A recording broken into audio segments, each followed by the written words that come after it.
Yo, what's up guys, welcome back to the channel. In today's video I'm going to show you how to manage a budget as a couple with Bright. Managing a budget as a couple starts with open communication about your financial goals and spending habits. Begin by listing combined income and all monthly expenses, including shared bills and individual spendings.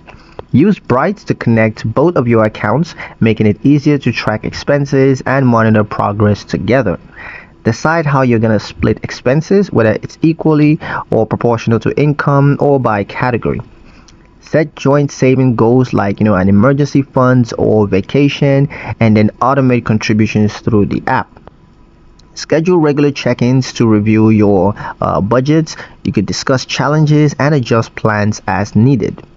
By working as a team and using tools like Bright, you can build financial harmony and reach your goals faster. And that's pretty much it for the video guys. Hope you liked it. Hope you found the information here useful enough.